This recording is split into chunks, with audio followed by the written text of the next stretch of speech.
তো গাইস, কিছুদিন আগে আমি একটা পোস্ট করেছিলাম, তোমরা সবাই আশা করি দেখেছো এবং অনেকে কমেন্টও করেছিলে যে পুতু, আমাদের পুতু রানী একদিনের জন্য গায়েব হয়ে গেছিল।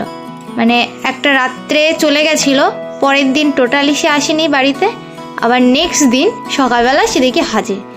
তো আমি তো একটা দিন পুরো টেনশনে কান্নাকাটি করে কাটিয়ে দিয়েছিলাম, কোথায় গেল কি হলো। আমার আগে একটা সেটা ছেলে বিড়াল ছিল, সে একেবারেই চলে গেছে এরকমভাবে, সেই জন্য আমিও টেনশনে ছিলাম যে পুতুর সঙ্গে আবার একই ঘটনা ঘটলো কিনা।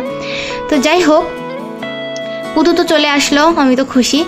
কিন্তু আমার এখন যেটা মনে হচ্ছে, কিছুদিন ধরে আমি বেশ লক্ষ্য করছি, এই যে আনন্দে আরামে কি সুন্দর ঘুমিয়ে আছে, পেটটা দেখো। আমার এখন সন্দেহ ইনি হচ্ছে প্রেগনেন্ট।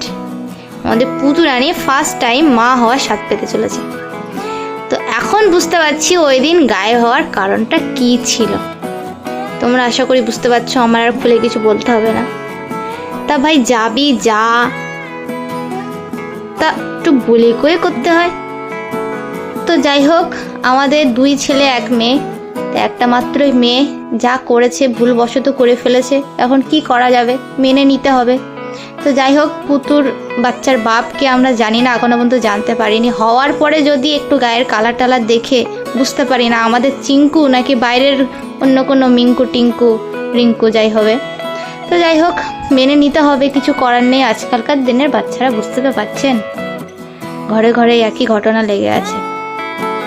এখন সবাই আশীর্বাদ করো পুতুকে, যাতে ওর বাচ্চাটা সুস্থ হবে, হোক হেলদি হোক, মা বাচ্চা দুজনেই আর কি সবাই সুস্থ থাকুক, হেসে খেলে ওরা আনন্দে জীবন কাটাক।